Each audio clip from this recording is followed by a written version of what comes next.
La conoces. Claro que la conoces. Las coletas, las gafas, las pecas pintadas, el vestido verde con el suéter rojo, esa risa aguda que salía disparada cada vez que le hacía una de las suyas al chavo.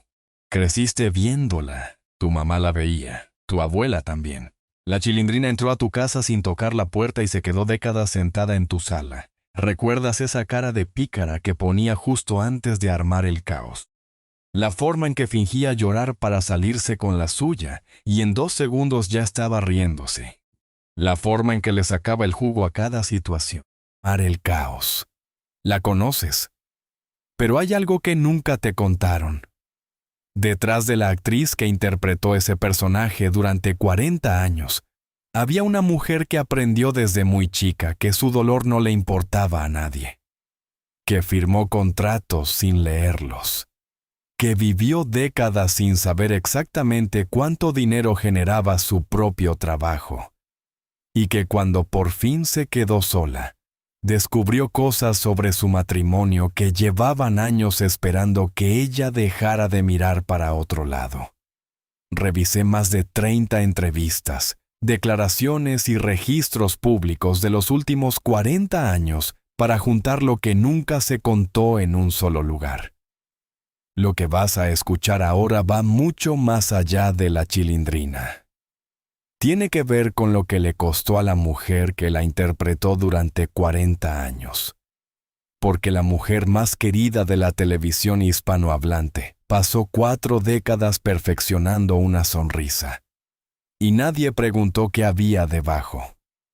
María Antonieta de las Nieves nació el 28 de noviembre de 1944 en la Ciudad de México. Tercera de 6 hijos. Familia de clase trabajadora en el barrio de Tepito, donde el dinero no sobraba y el talento era la única salida que nadie te podía quitar. Su padre era músico, de los que tocan en bodas y quinceañeras para pagar la renta, sin contrato escrito en muchos casos, sin garantías. Con la incertidumbre de quién sabe que esta semana hay trabajo y la próxima quizás no. Pero en esa casa había algo que el dinero no compra. La certeza de que si sabías hacer algo bien, si lo hacías con todo, el mundo tarde o temprano te lo reconocía. Tepito en los años 40 no era el barrio que se describe en los libros de historia. Era un barrio de mercado, de artesanos, de gente que llevaba generaciones viviendo en las mismas calles y que había construido una cultura propia que no le pedía permiso a nadie. Un barrio donde el humor era una forma de supervivencia, donde la picardía no era un defecto sino una habilidad, donde los niños aprendían antes de entrar a la escuela que el mundo no te regala nada y que si quieres algo, tienes que ingeniártelas para conseguirlo. Ese barrio moldeó a María Antonieta de una manera que ningún guión de televisión hubiera podido escribir mejor. La Chilindrina, con su manera de salirse siempre con la suya, con su humor que usaba para sobrevivir en una vecindad que no le daba tregua, con esa capacidad de reírse de lo que duele antes de que lo que duele te aplaste. No fue un personaje que María Antonieta inventó frente a una cámara. Fue algo que aprendió a hacer mucho antes, en Tepito, en los años 40, siendo la tercera de 6 hijos de un músico de bodas y quinceañeras. María Antonieta lo entendió antes que sus hermanos. A los 6 años ya cantaba, a los 8 ya actuaba en festivales escolares, y a los 10 ya trabajaba. Imagínate eso con detalle. Una niña de 10 años levantándose antes del amanecer en Tepito, tomando el camión sola, con su texto memorizado la noche anterior, cruzando una ciudad que en los años 50 era ya una de las más grandes del mundo.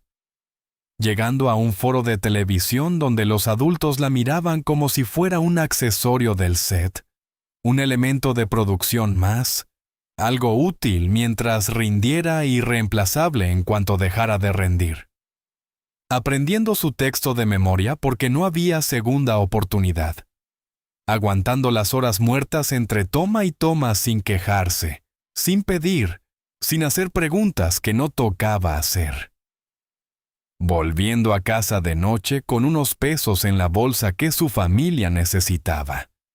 Eso era María Antonieta a los 10 años. Y nadie le preguntó si quería hacerlo. Esa pregunta, tan simple, tan obvia, nunca llegó. Porque en el México de los años 50, en una familia trabajadora de Tepito con 6 hijos, un niño que podía generar ingresos no era una carga para el sistema familiar, sino una solución. Y María Antonieta era una solución que funcionaba bien, lo cual la hacía valiosa, y lo cual también significaba que su opinión sobre si quería seguir siendo esa solución no era relevante para nadie más que para ella. Aprendió eso con 10 años, y tardó más de 60 en poder hacer algo con ese aprendizaje.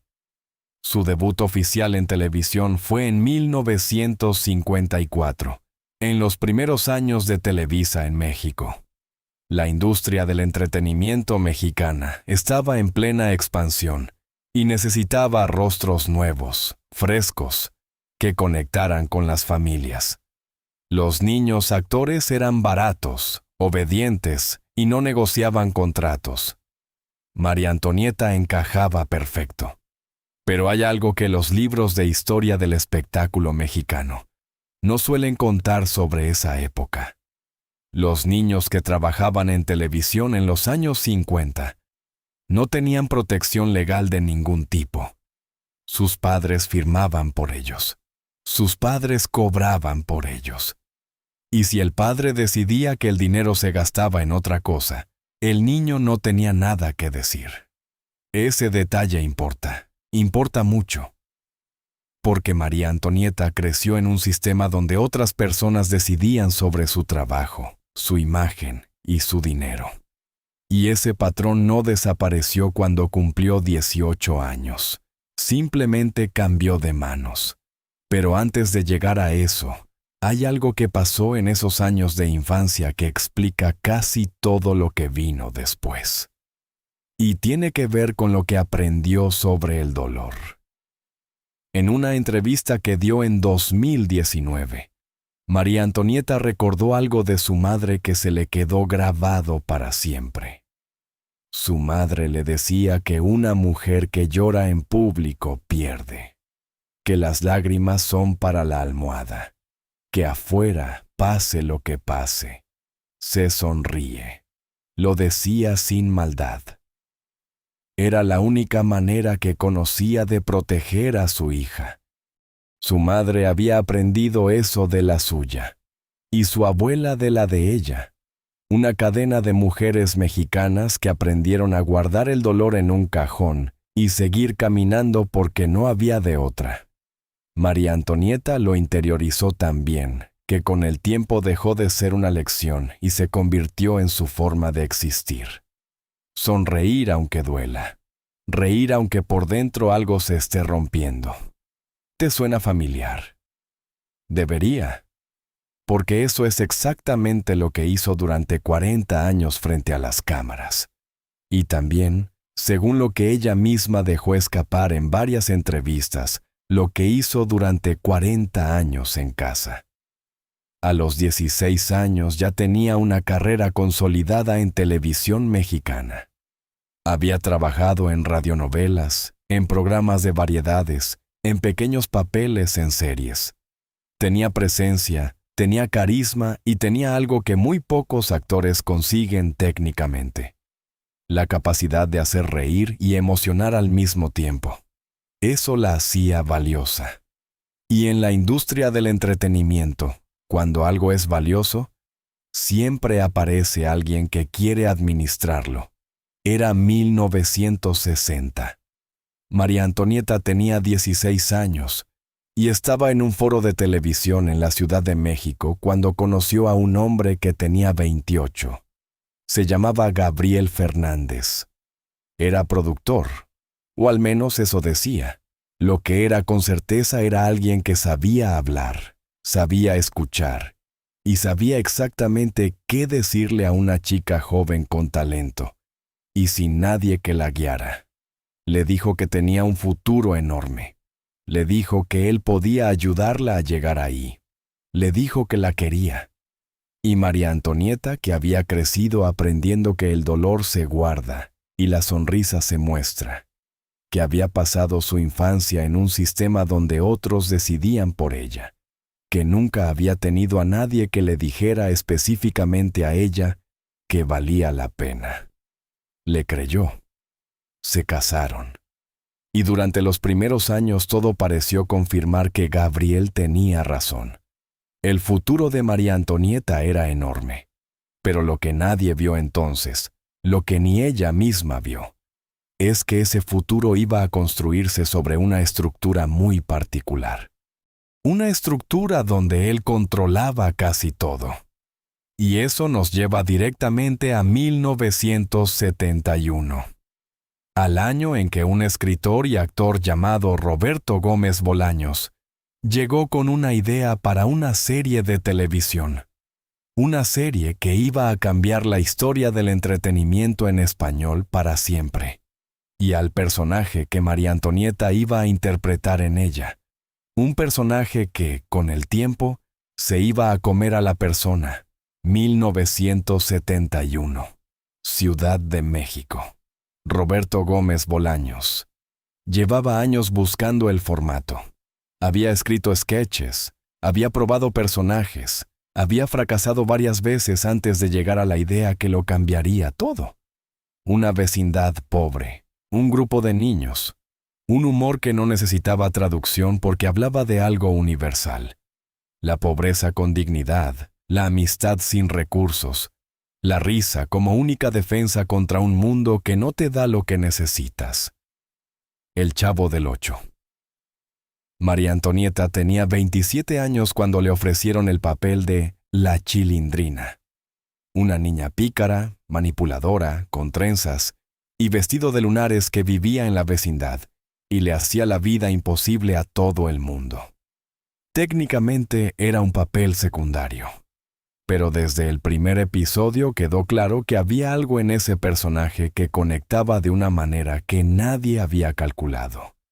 La Chilindrina no era la protagonista, pero era la que la gente recordaba. El programa se estrenó en Canal 8 de Televisa en 1971 y en menos de 2 años se había convertido en el programa más visto de México. Para 1975 ya se emitía en más de 12 países latinoamericanos. Para 1980 lo veían más de 100 millones de personas cada semana en toda América Latina y España. 100 millones de personas. Cada semana. Para tener una referencia, en esa época eso era más audiencia que cualquier programa en inglés fuera de Estados Unidos. El Chavo del Ocho no era solo un éxito televisivo, era un fenómeno cultural sin precedente en la historia del entretenimiento en español. Y generaba dinero en cantidades que en México, en los años 70, muy poca gente sabía calcular. Aquí es donde entra Gabriel Fernández. Y aquí es donde la historia empieza a tener una segunda capa que durante décadas nadie quiso ver. Gabriel no actuaba en el programa, no escribía los guiones, no dirigía, pero estaba en todos los foros, siempre cerca, siempre disponible, siempre con una respuesta cuando alguien le preguntaba algo a María Antonieta sobre su carrera, sus contratos, su agenda. Había una frase que varios miembros del equipo de producción del Chavo recordaron años después en entrevistas distintas, sin coordinarse. La frase era siempre la misma, con pequeñas variaciones. Eso háblalo con Gabriel. ¿Quieres que María Antonieta haga una aparición especial? Eso háblalo con Gabriel. ¿Cuánto cobra por el evento? Eso háblalo con Gabriel.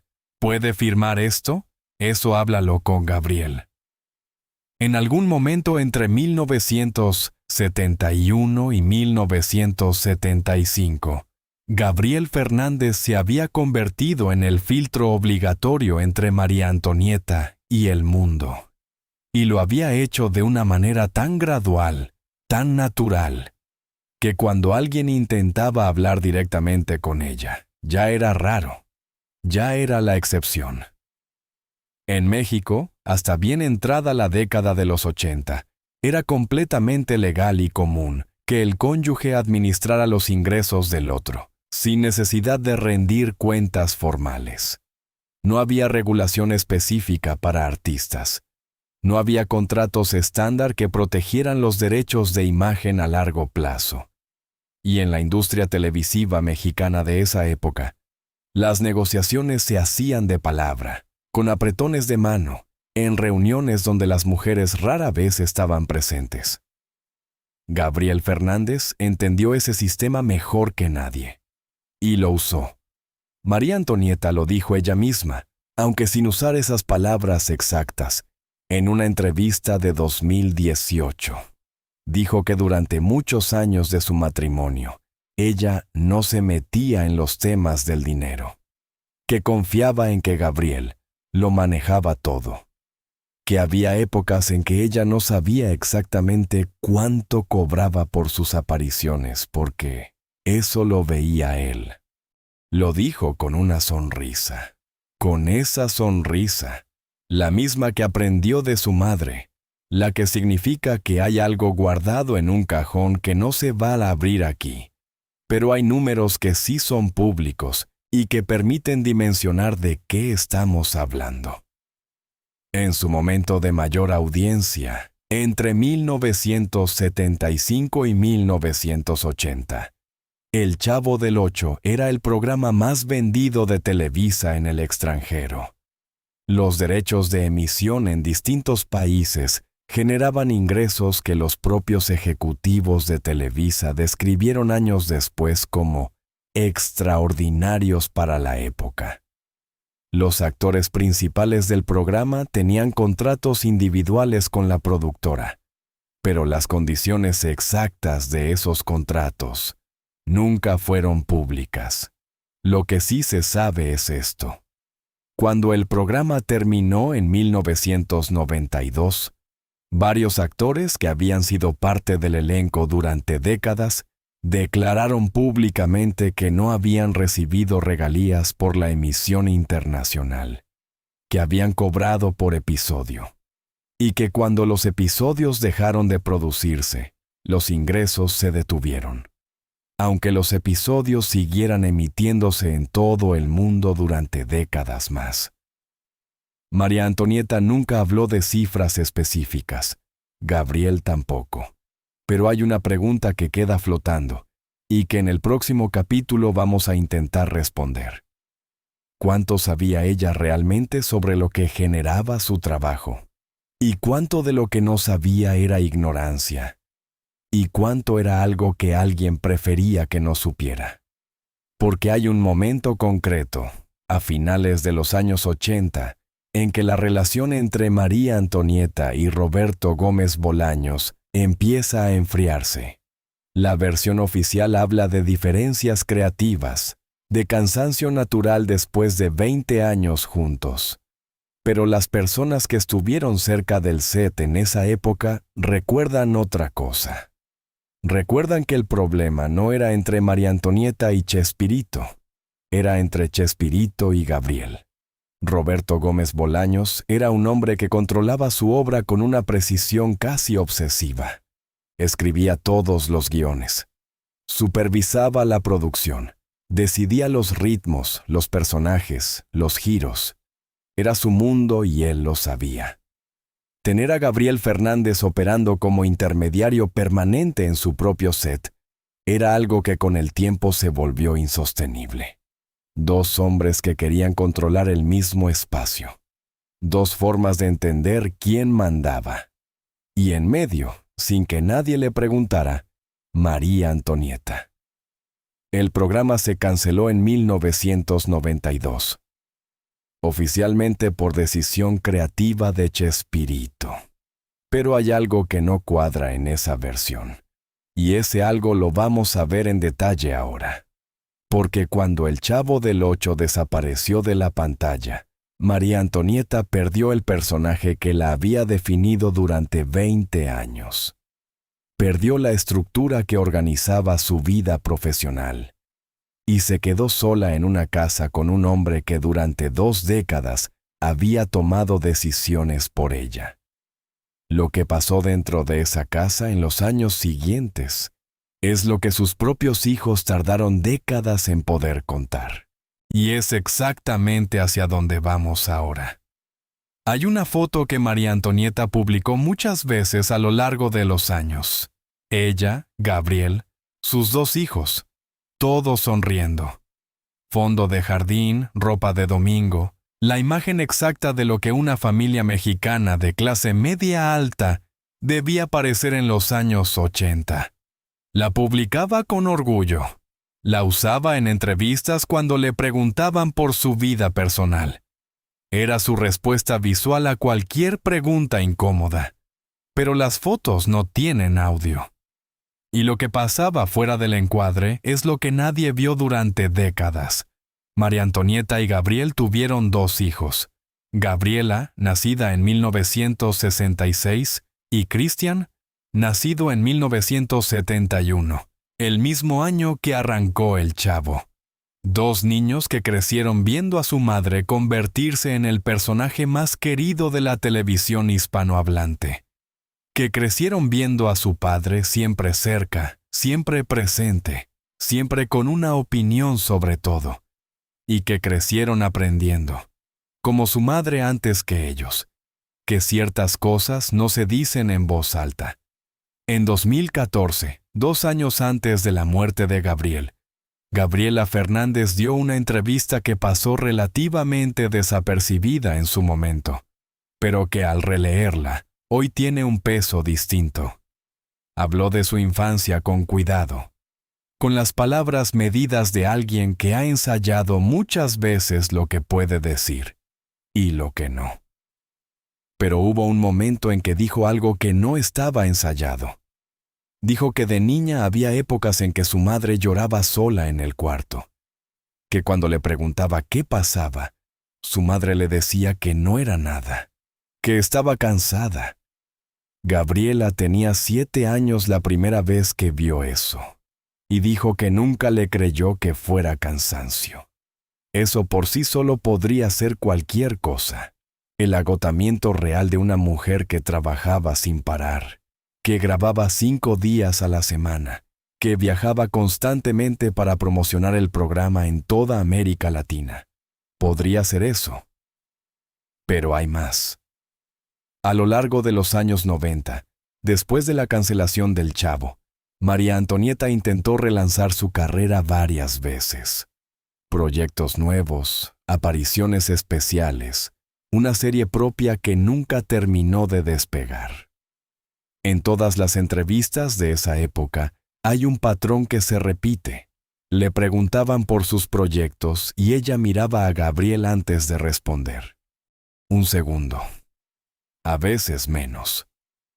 Pero siempre estaba. Esa mirada de confirmación que hacen las personas que han aprendido que sus opiniones necesitan ser validadas antes de expresarse. Los periodistas que la entrevistaron en esa época lo notaron. Algunos lo mencionaron en sus crónicas, con la delicadeza que se usaba entonces para no decir directamente lo que se estaba viendo. Escribían cosas como «la actriz», siempre acompañada de su esposo, o «Gabriel Fernández», presente como siempre en los proyectos de su esposa. Presente como siempre en los proyectos de su esposa. Las infidelidades de Gabriel Fernández son un tema que en México se manejó durante décadas con el código implícito que se usaba para estas cosas en el medio artístico. Todo el mundo lo sabía, nadie lo decía en público, y la esposa era la última persona de la que se esperaba que hablara. Pero hay registros. Hay testimonios de personas que trabajaron en el medio en esa época. Hay una entrevista de 2017 donde una periodista de espectáculos con más de 30 años de carrera, sin dar nombres pero con una claridad que no dejaba dudas, describió a Gabriel Fernández como alguien que tenía una vida paralela que en el medio todo el mundo conocía. Una vida paralela. Mientras María Antonieta aparecía en televisión defendiendo su matrimonio como el pilar de su vida. Mientras sus hijos crecían en esa casa. Mientras ella miraba a Gabriel antes de responder cualquier pregunta. Hay un episodio específico que varios testigos de la época ubicaron a finales de los 90. Gabriel había sido visto públicamente con otra mujer en más de una ocasión. La prensa de espectáculos lo tenía. Tenían fotos, tenían fuentes, tenían la historia lista, y no la publicaron, porque Gabriel Fernández llamó. Porque Gabriel Fernández tenía relaciones en el medio que llevaba décadas construyendo. Porque Gabriel Fernández era exactamente el tipo de persona que sabe qué palancas mover para que una historia desaparezca antes de llegar a los kioscos. María Antonieta nunca supo que esa historia existió. O al menos eso es lo que dejó entender durante años. Cristian Fernández, su hijo, habló en una entrevista de 2019 sobre su relación con su padre. Fue cuidadoso, como su hermana, pero dijo algo que se quedó grabado en todos los que lo escucharon. Dijo que su padre era un hombre muy difícil de conocer de verdad, que había una versión pública de él que todo el mundo veía y una versión privada que muy pocas personas conocían. Y cuando le preguntaron si él era de las personas que conocían la versión privada, se quedó callado 3 segundos. 3 segundos en televisión son una eternidad. Luego sonrió y cambió el tema. Ese silencio de 3 segundos vale más que cualquier declaración. Porque hay cosas que una persona no puede decir en televisión sobre su propio padre, pero que tampoco puede negar sin que se le note en la cara que está mintiendo. Cristian Fernández no mintió. Simplemente no habló. Y eso, en este caso, dice exactamente lo mismo. Durante todos esos años, María Antonieta mantuvo la imagen. Cada entrevista, cada aparición pública, cada programa donde le preguntaban por Gabriel, recibía la misma respuesta.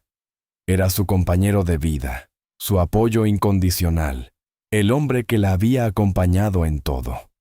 La sonrisa de su madre, el dolor en el cajón, la cara que se muestra afuera. Pero hay un año donde algo cambia, donde las respuestas empiezan a tener una textura ligeramente diferente, donde las palabras son las mismas pero el tono tiene algo que antes no tenía. 2010. Gabriel Fernández tiene 72 años y empieza a mostrar los primeros síntomas de una enfermedad que en los siguientes años lo va a consumir por completo. Y María Antonieta, que durante 40 años había aprendido a no necesitar nada que él no le diera, de repente se encuentra en una situación que nadie le había enseñado a manejar. Estar sola aunque él todavía estuviera ahí. Porque hay algo brutal en cuidar a alguien con quien la historia fue complicada, en limpiar, en acompañar, en sostener a una persona que en algún momento tomó decisiones que te afectaron sin consultarte, y hacerlo sin decirlo, sin que nadie lo sepa. Con la misma sonrisa de siempre cuando los periodistas llaman para preguntar cómo está Gabriel. Bien, Gabriel está bien. Imagínate cómo son esos 6 años. María Antonieta tenía 65 años cuando empezó ese proceso.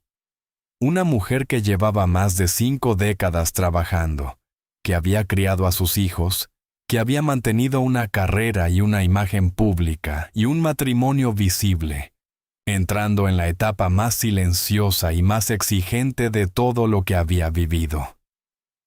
Las enfermedades que consumen despacio tienen una crueldad particular. No hay un momento de crisis que lo cambia todo. Hay una degradación gradual. Una semana Gabriel puede más que la anterior. Otra semana puede menos. Hay días que parece que la enfermedad se ha detenido, y días que avanza de una manera que no deja lugar a dudas sobre hacia dónde va todo esto. Y en medio de ese proceso, la vida no se detiene. María Antonieta seguía con compromisos, seguía dando entrevistas cuando la llamaban, seguía apareciendo en televisión para hablar de sus memorias, de su carrera, de la Chilindrina. Seguía siendo la Chilindrina para el mundo, mientras en casa algo se iba rompiendo de una manera que no tenía nada de gracioso. Hay algo en la psicología del cuidador, que los especialistas describen con bastante precisión. La persona que cuida a alguien durante un periodo largo entra en una especie de estado suspendido, donde su propia vida, sus propias necesidades, sus propios sentimientos, van quedando en segundo plano de una manera que al principio parece temporal, pero que con el tiempo se convierte en la norma. Dejas de preguntarte cómo estás tú, porque la pregunta importante es cómo está él. Dejas de planear cosas para ti porque los planes dependen de cómo esté él ese día. Dejas de ser el centro de tu propia historia porque tu historia se ha convertido en la historia de alguien que se está muriendo. Para María Antonieta ese proceso tenía una capa adicional de complejidad que muy pocas personas podían ver desde afuera.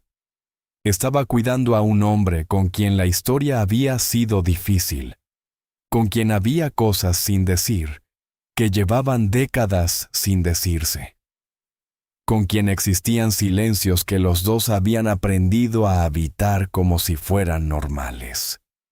Y ahora ese hombre estaba frente a ella en un estado de vulnerabilidad que invertía todos los roles que habían definido su relación durante 40 años. El que siempre había tomado las decisiones necesitaba que ella tomara las decisiones. El que siempre había gestionado las cosas necesitaba que ella gestionara las cosas.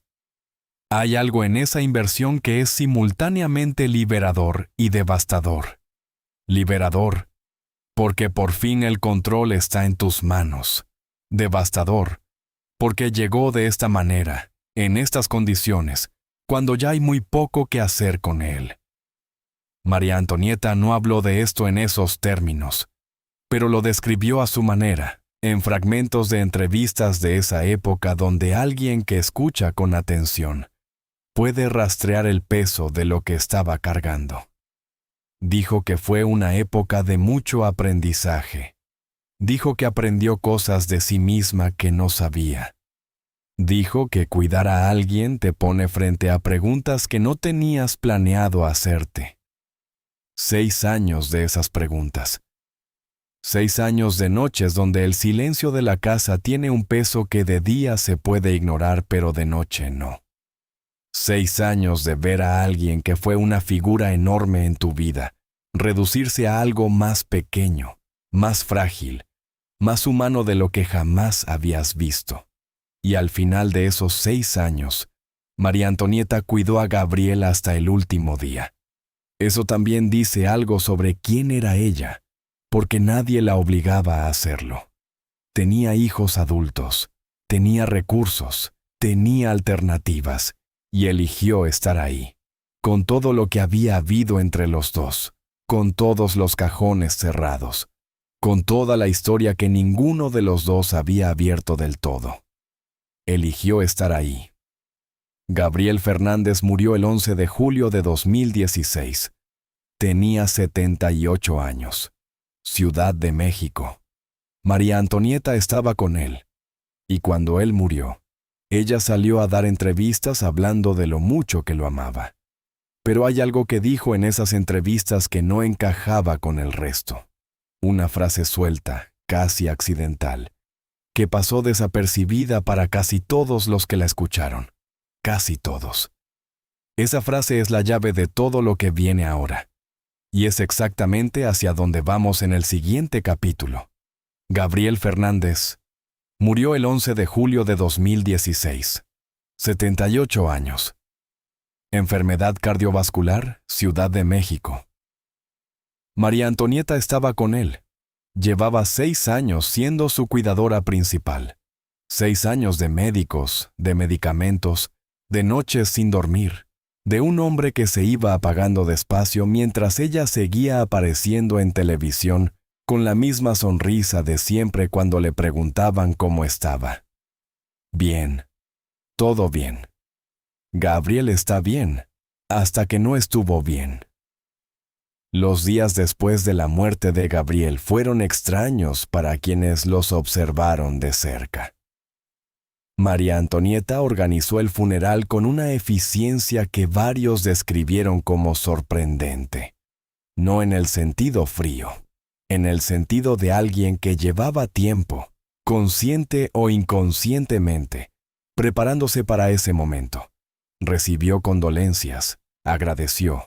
Sonrió cuando había que sonreír, lloró cuando había que llorar, todo en su lugar, todo exactamente donde debía estar. Pero 3 semanas después del funeral, dio una entrevista en un programa de televisión mexicano. Y en un momento de esa entrevista, entre una pregunta y la siguiente, dijo algo que no estaba planeado. La periodista le había preguntado cómo estaba llevando la soledad. Y María Antonieta, después de una pausa que duró quizás 2 segundos, dijo, pues, hay cosas que uno descubre cuando se queda solo que hubiera preferido no descubrir. Y luego sonrió. Y cambió el tema. La periodista no siguió. Quizás no dimensionó lo que acababa de escuchar. Quizás sí lo dimensionó y decidió no presionar. El caso es que esa frase quedó ahí, flotando, sin que nadie le preguntara qué cosas eran esas que había descubierto. Cosas que hubiera preferido no descubrir.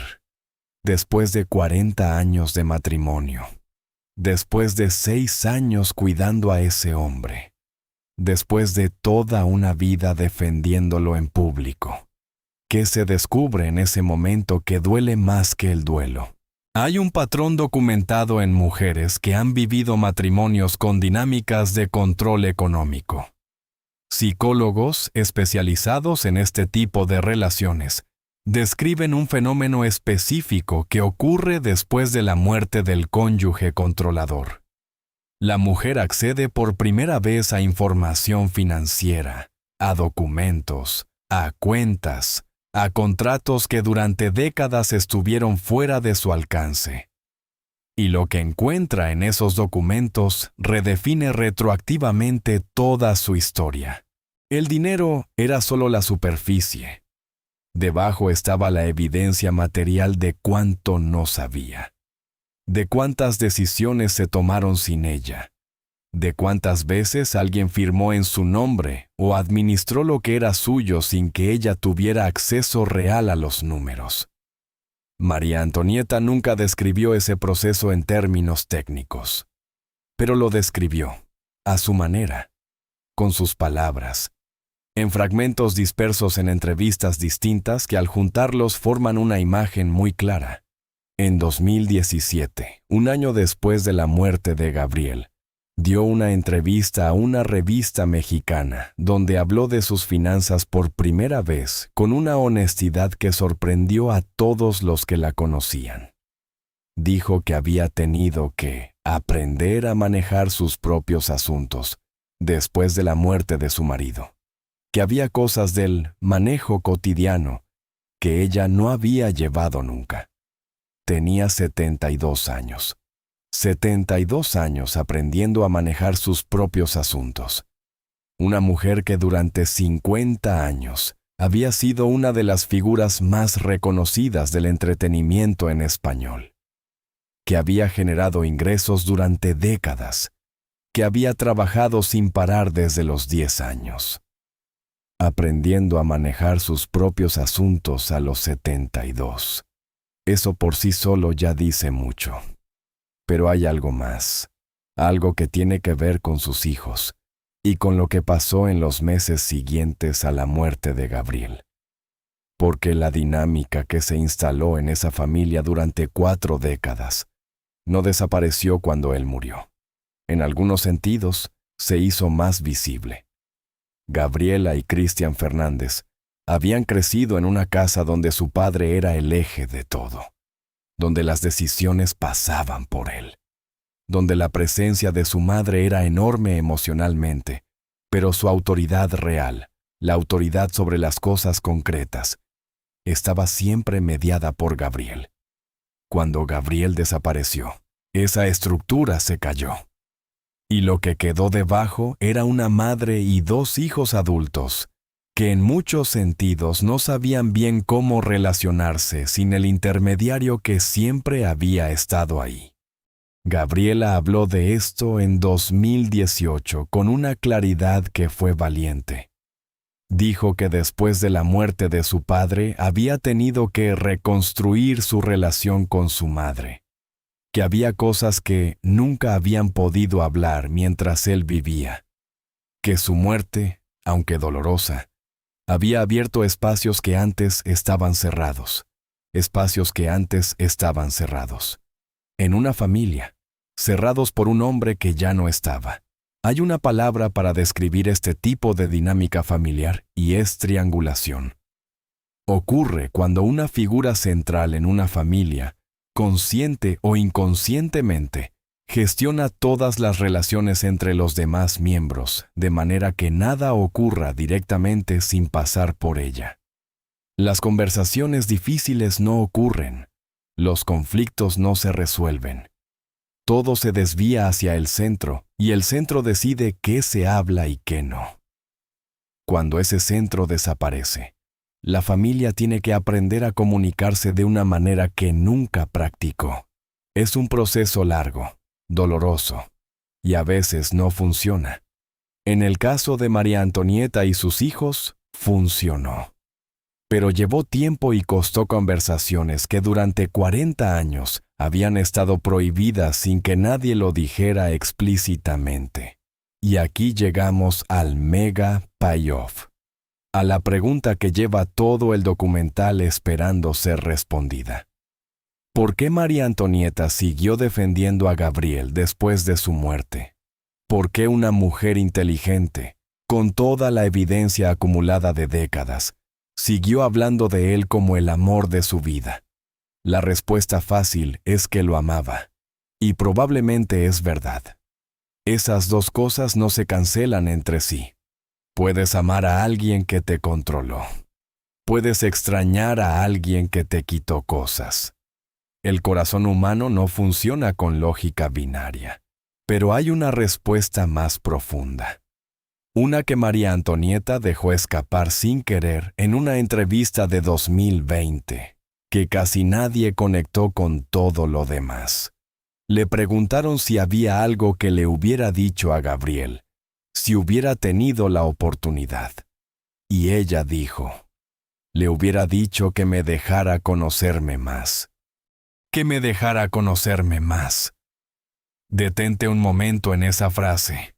Una mujer de 75 años, con 50 años de carrera, reconocida en 20 países, querida por 100 millones de personas que crecieron viéndola en televisión, que nunca tuvo espacio para conocerse a sí misma, porque siempre había alguien llenando ese espacio.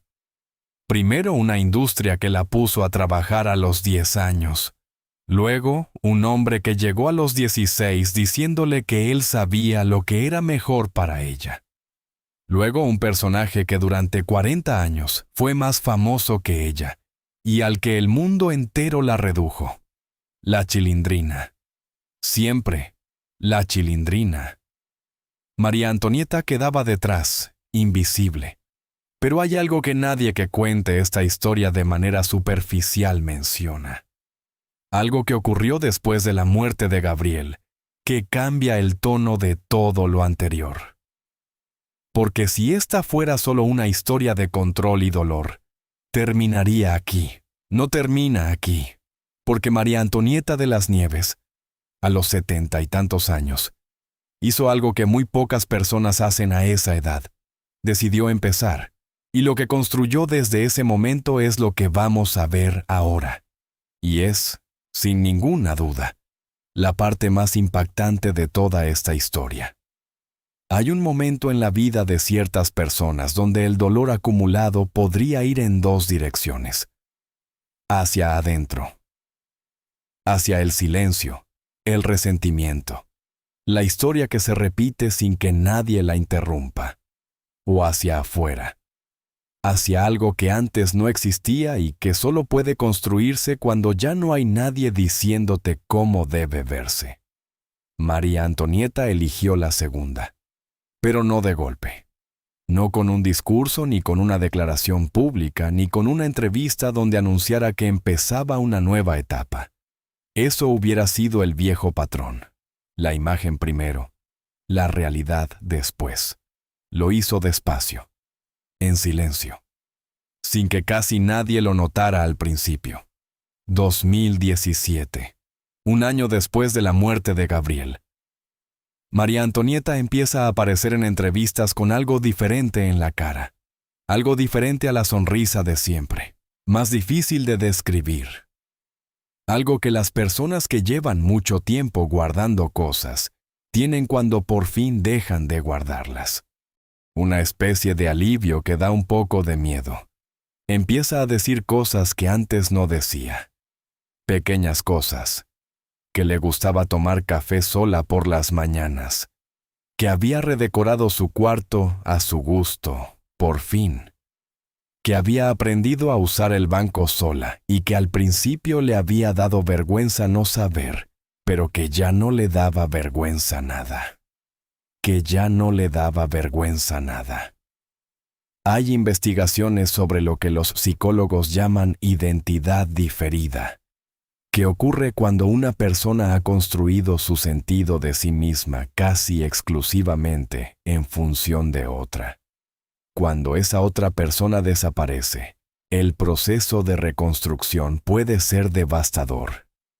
Pero en algunos casos, especialmente cuando la persona tiene recursos internos que nunca pudo usar libremente, puede convertirse en algo inesperado, en un comienzo tardío.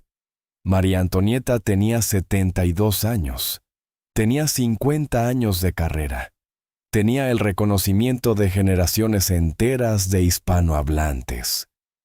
Y por primera vez en su vida adulta, tenía tiempo y espacio para decidir qué quería hacer con todo eso. Lo primero que hizo fue reconstruir la relación con sus hijos. Gabriela y Cristian habían crecido en la sombra de una dinámica familiar que no habían elegido. Habían aprendido como su madre a guardar ciertas cosas, a no hacer ciertas preguntas, a moverse dentro de los límites que Gabriel, consciente o inconscientemente, había definido. Cuando esos límites desaparecieron, los tres tuvieron que aprender a estar juntos de una manera nueva. Gabriela lo describió como un proceso de muchas conversaciones que antes no podíamos tener. Cristian habló de conocer a mi mamá de una manera diferente, en los años después de la muerte de su padre. Conocer a su mamá de una manera diferente, a los 40 y tantos años. Porque durante 40 años habían conocido a la Chilindrina, habían conocido a la esposa de Gabriel, habían conocido a la figura pública. Pero a María Antonieta, a la mujer real detrás de todo eso, la estaban conociendo apenas. Y aquí está el argumento más impactante de todo el documental. El que guardé para este momento porque necesitaba todo lo anterior para tener el peso que merece. En 2021, María Antonieta de las Nieves dio una entrevista que pasó relativamente desapercibida fuera de México, pero que dentro del país generó una conversación que duró semanas. Le preguntaron si había algo de su vida que haría diferente, y ella dijo que sí. Dijo que hubiera aprendido antes a decir que no, que durante mucho tiempo había confundido el amor con la obediencia, que había creído que querer a alguien significaba dejarle decidir, que eso se lo habían enseñado y que ella lo había aprendido demasiado bien. Y luego dijo algo que nadie esperaba. Dijo que les había pedido perdón a sus hijos, no por algo específico que hubiera hecho, sino por lo que no había hecho, por las veces que había guardado el dolor en el cajón en lugar de mostrárselo, por haberles enseñado con su ejemplo que las cosas difíciles no se dicen, por haber mantenido una imagen que protegía a todos menos a ellos. Una mujer de 76 años pidiéndole perdón a sus hijos por haberles enseñado a callar. Gabriela respondió en una entrevista posterior.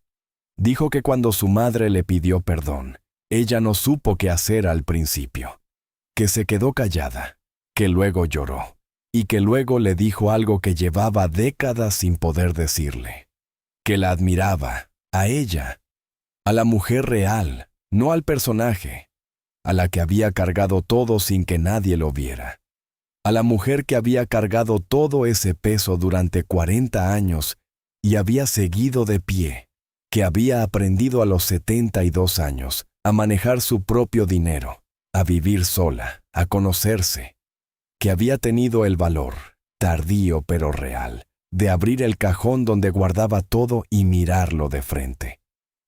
Eso es lo que Gabriela le dijo a su madre. Y eso es lo que México nunca vio porque siempre estuvo mirando a la Chilindrina. María Antonieta de las Nieves tiene hoy más de 80 años. Sigue dando entrevistas. Sigue apareciendo en televisión cuando le apetece. Sigue siendo reconocida en cualquier ciudad hispanohablante del mundo. Pero hay algo diferente en cómo habla ahora. Ya no mira a nadie antes de responder. Responde ella, con su voz, con sus palabras, con la seguridad tranquila de alguien que llegó tarde a conocerse, pero llegó. Y eso, después de todo lo que vimos hoy, es lo más difícil de conseguir. Hay algo que nadie te dice sobre los personajes que crecen contigo, que a veces la persona que los interpreta los carga como un peso. Que la risa que entró a tu sala durante décadas tenía un costo que tú nunca pagaste. Que detrás de la cara más reconocible de la televisión en español, había una mujer que durante 40 años no supo exactamente cuánto ganaba. No pudo hablar de ciertas cosas con sus propios hijos y confundió el amor con dejar que otro decidiera por ella. Porque así le enseñaron que funcionaba el amor, y porque nadie, en 50 años de entrevistas, le había preguntado por eso con suficiente paciencia para esperar la respuesta real. Pero hay algo en esta historia que se queda después de que termina. María Antonieta aprendió a los 72 años a manejar su propio dinero. Aprendió a responder sin mirar a nadie primero. Aprendió a abrir los cajones donde había guardado el dolor durante 4 décadas y mirarlo de frente sin que se lo pidiera nadie. Eso no es un final triste. Es lo más parecido a una victoria que esta historia tiene. Llegó tarde, pero llegó. Y eso deja una pregunta que vale la pena llevarse a casa. ¿Cuántas personas que conoces aprendieron lo mismo que aprendió ella de pequeña? Que el dolor se guarda, que afuera siempre se sonríe, que querer a alguien significa dejar que decida. ¿Cuántas personas que conoces llevan décadas con los cajones cerrados?